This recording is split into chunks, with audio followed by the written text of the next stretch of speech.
శ్రీ మహాగణాధిపతయే నమః, శ్రీమాత్రే నమః. మాచిరాజు భక్తి ప్రేక్షకులందరికీ నమస్కారం.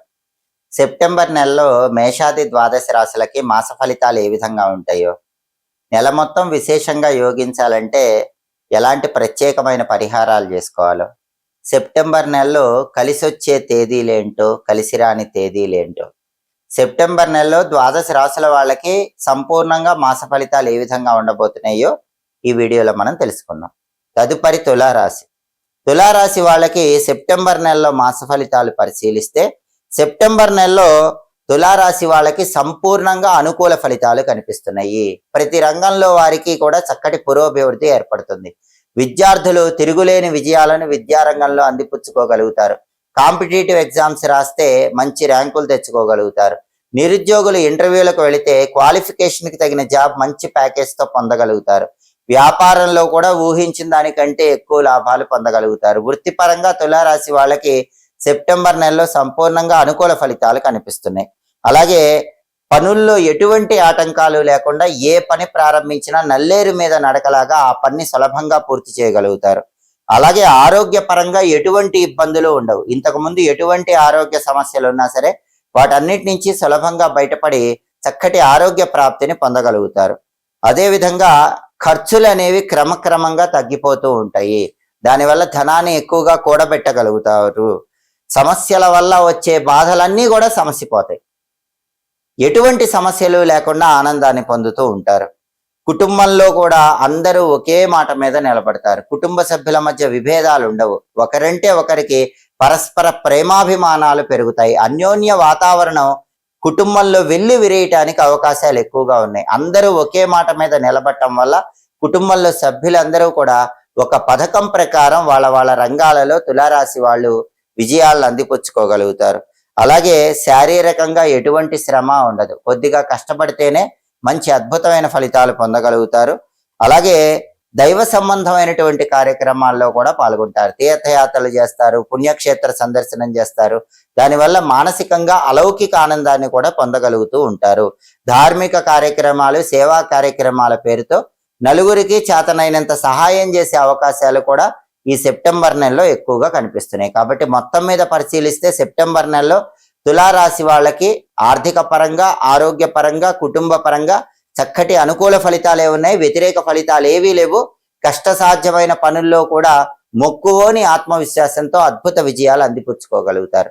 సెప్టెంబర్ నెలలో తులారాశి వాళ్ళకి కలిసి వచ్చే తేదీలు 1, 8, 9, 10, 14, 19, 27, 28, 29 ఈ తేదీల్లో ముఖ్యమైన పనులన్నీ చేసుకోవాలి. సెప్టెంబర్ నెలలో తులారాశి వాళ్ళ కలిసి రాని తేదీలు, ప్రతికూల తేదీలు 4, 5, 6, 12, 17, 22, 23, 24. అనుకూల తేదీల్లో ముఖ్యమైన పనులు చేసుకోండి. ప్రతికూల తేదీల్లో ఎలాంటి పనులు చేయకండి.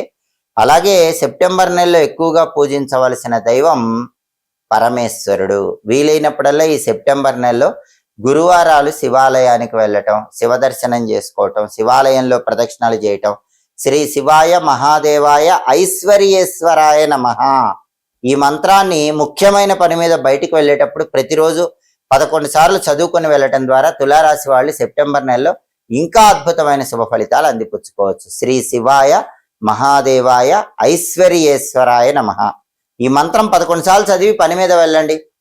తిరుగులేని విధంగా సెప్టెంబర్ నెల మొత్తం కూడా కార్యసిద్ధిని పొందుతారు. అన్ని రకాలుగా తులారాశి వాళ్ళు మంచి పురోభివృద్ధిని సాధించగలుగుతారు. మననాత్ త్రాయతే ఇది మంత్ర. మననం చేయటం ద్వారా మనల్ని రక్షించేదే మంత్రం. కలియుగంలో ఎన్నో రకాలైన ఆర్థిక, ఆరోగ్య, కుటుంబ సమస్యల నుంచి బయటపడటానికి మంత్రం అనేది విశేషంగా సహకరిస్తుంది.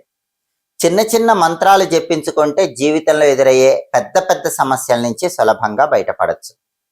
ఎవరైనా సరే పని మీద బయటికి వెళ్ళేటప్పుడు పనుల్లో ఆటంకాలు, విఘ్నాలు రాకుండా ఉండాలంటే గణపతికి సంబంధించిన చిన్న మంత్రం ఉంది. అదే గణపతి షడక్షర మంత్రం. వక్రతుండాయ హుం, దీన్ని గణపతి షడక్షర మంత్రం అంటారు.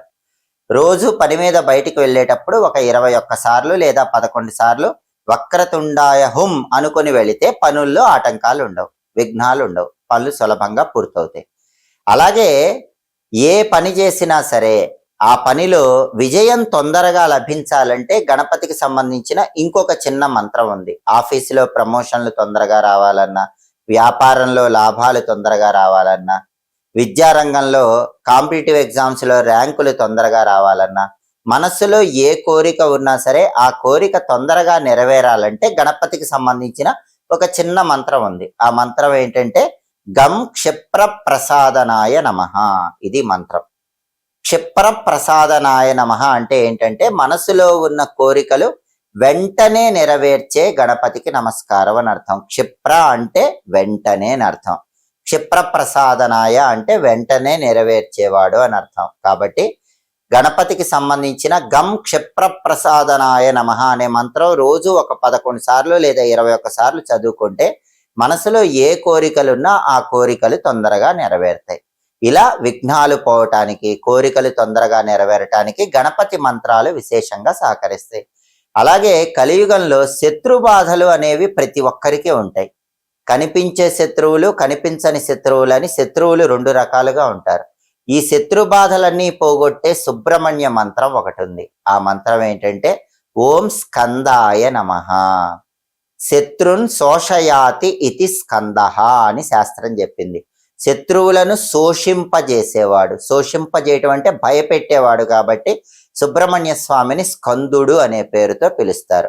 కాబట్టి ఎవరైనా సరే ఆఫీసులకు వెళ్ళినప్పుడు ఆఫీసులో కొలీగ్స్ వల్ల కానీ బాస్ వల్ల కానీ ఇబ్బందులు లేకుండా, వ్యాపారంలో కూడా శత్రువుల వల్ల ఇబ్బందులు లేకుండా, మీరు ఆఫీసుకు వెళ్ళినా, వ్యాపార సంస్థకు వెళ్ళినా, విద్యార్థులు స్కూళ్ళకి కాలేజీలకి వెళ్ళినప్పుడు అక్కడ మీకు అసూయతో శత్రువులు రాకుండా ఉండాలన్నా ఓం స్కందాయ నమః ఈ మంత్రాన్ని ఒక 11 సార్లు లేదా 21 సార్లు ఉద్యోగానికి వెళ్ళినప్పుడు ఆఫీసులో కానీ, వ్యాపార సంస్థలో కానీ, స్కూళ్ళల్లో కానీ, కాలేజీలో కానీ చదువుకోండి. అది శత్రు బాధలన్నీ కూడా పోగొడుతుంది. అలాగే శత్రు బాధలు పోగొట్టడానికి ఆంజనేయ భక్తులకైతే ఆంజనేయ మంత్రం ఉంది. ఆ ఆంజనేయ మంత్రం ఏంటంటే ఓం హరిమర్కట మర్కటాయ నమః. ఈ హరిమర్కట మర్కటాయ నమః అనే మంత్రము శత్రువులను కూడా మిత్రులుగా మార్చేస్తుంది. అంతటి శక్తి ఈ మంత్రానికి ఉంటుంది. అందుకే మీరు ఎక్కడికి వెళ్ళినా సరే శత్రువుల వల్ల ఇబ్బందులు లేకుండా ఉండాలంటే ఓం హరిమర్కట మర్కటాయ నమః అనే మంత్రాన్ని 21 సార్లు లేదా 11 సార్లు చదువుకోండి. అలాగే ధనమూలం ఇదం జగత్. ప్రపంచం మొత్తం డబ్బు చుట్టూ తిరుగుతోంది. డబ్బులు బాగా సంపాదించాలన్నా, సంపాదించిన ధనం నిలబడాలన్నా లక్ష్మీ మంత్రాన్ని రోజు 21 సార్లు లేదా 11 సార్లు చదువుకోవాలి. శక్తివంతమైన లక్ష్మీ మంత్రం ఏంటంటే ఓం శ్రీం శ్రీయై నమః. శ్రీం అంటే లక్ష్మీదేవి బీజాక్షరము, శ్రీయం అంటే సంపద. సంపదలిచ్చే లక్ష్మీదేవి శక్తి లభించాలి, ఆ శక్తికి నమస్కారం అన్న అర్థంలో ఓం శ్రీం శ్రీయై నమః ఈ చిన్న మంత్రాన్ని రోజు ఇంట్లో దీపం పెట్టేటప్పుడు 21 సార్లు లేదా 11 సార్లు చదువుకుంటూ లక్ష్మీదేవిని మనస్సులో స్మరించుకుంటే లక్ష్మీదేవి అనుగ్రహం కలుగుతుంది. దానివల్ల ఆర్థికంగా ఎలాంటి ఇబ్బందులు ఉండవు. అలాగే ఈ రోజుల్లో చాలా మందికి ఉన్న ప్రధానమైన సమస్య ఆరోగ్య సమస్య. ఆరోగ్యం బాగుండాలంటే ఆరోగ్యం మొత్తం సూర్యుడి చేతుల్లో ఉంటుంది. ఆరోగ్యం భాస్కరాధిచ్చేత్ అంటుంది శాస్త్రం. కాబట్టి సూర్యుడికి సంబంధించి ఒక చిన్న నామం ఉంది. ఆ నామాన్ని ప్రతిరోజు 12 సార్లు చదువుకోవాలి. అది చదువుకుంటే గనక ఆరోగ్యపరంగా అనుకూల ఫలితాలు వస్తాయి. ఆ నామం ఏంటంటే ఓం సవిత్రే నమః. సవిత్రే నమః అంటే సూర్యమండల అంతర్భాగంలో ఉన్న సవితృ దేవతల శక్తితో ఉన్న సూర్యుడికి నమస్కారం అని అర్థం. ఈ మంత్రం రోజు 12 సార్లు చదువుకోండి. చక్కటి ఆరోగ్య ప్రాప్తిని సిద్ధింపజేసుకోవచ్చు. అలాగే ఆధునిక కాలంలో దిష్టి దోషాలు ఎక్కువగా ఉంటున్నాయి. ఎదుటి వాళ్ళ ఏడుపు ఎక్కువగా ఉంటుంది. దిష్టి దోషాలు, ఎదుటి వాళ్ళ ఏడుపు పోవటానికి నరసింహస్వామి మంత్రం అద్భుతంగా పనిచేస్తుంది. ఓం నమో నారసింహాయ ఈ మంత్రం రోజు 21 సార్లు కానీ 11 సార్లు కానీ చదువుకుంటే సమస్త దృష్టి దోషాల నుంచి సులభంగా బయటపడవచ్చు. ఇలా కలియుగంలో ఆర్థిక సమస్యలు పోవటానికి, ఆరోగ్య సమస్యలు పోవటానికి, కుటుంబ సమస్యలు పోవటానికి అనేక రకాలైన మంత్రాలను మహర్షులు మనకు అందించారు. మంత్రాలు మహర్షులు మనకు అందించారు కాబట్టి మహర్షులు అందించిన ఈ మంత్రాలన్నీ కూడా దివ్య మంత్రం అనే పేరుతో ఈటీవీ లైఫ్ ఆధ్యాత్మిక ఛానల్లో చెప్పటం జరుగుతుంది. ప్రతిరోజు కూడా ఉదయం 9 గంటల నుంచి 9 గంటల 30 నిమిషాల మధ్యలో, రాత్రి 8 గంటల నుంచి 8 గంటల 30 నిమిషాల మధ్యలో దివ్య మంత్రం కార్యక్రమం ఈటీవీ లైఫ్ ఆధ్యాత్మిక ఛానల్లో ప్రసారం అవుతుంది. ఈ కార్యక్రమం తప్పనిసరిగా చూడండి. సోమవారం నుంచి శనివారం వరకు ప్రసారం అవుతుంది. ఈ కార్యక్రమంలో జీవితంలో వచ్చే అనేక రకాలైన సమస్యల నుంచి బయటపడటానికి అద్భుతంగా సహకరించే మంత్రాలను, ఋషులు అందించిన మంత్రాలను గురించి చెప్పటం జరుగుతోంది. ఈ కార్యక్రమం చూడండి, ఆ మంత్ర పఠనం చేయండి, సమస్యల నుంచి సులభంగా బయటపడండి. అలాగే ఎప్పటికప్పుడు జ్యోతిష శాస్త్ర పరంగా దినఫలాలు, వార ఫలాలు, మాస ఫలాలు, గ్రహాల సంచారాన్ని బట్టి రాశి ఫలితాలు, దాని పరంగా పాటించాల్సిన పరిహారాలు, వీటన్నిటి గురించి తెలుసుకోవాలంటే మాచిరాజు భక్తి ఛానల్ తప్పకుండా చూడండి. మా వీడియోస్ మీకు నచ్చినట్లయితే మా ఛానల్ లైక్ చేయండి, కామెంట్ చేయండి. మా ఛానల్ వీడియోస్ 10 మంది మిత్రులకు షేర్ చేయండి. మా ఛానల్ సబ్స్క్రైబ్ చేసుకోండి. పక్కన ఉన్న బెల్ సింబల్ నొక్కటం మాత్రం మర్చిపోకండి. సర్వే జనాః సుఖినో భవంతు. స్వస్తి.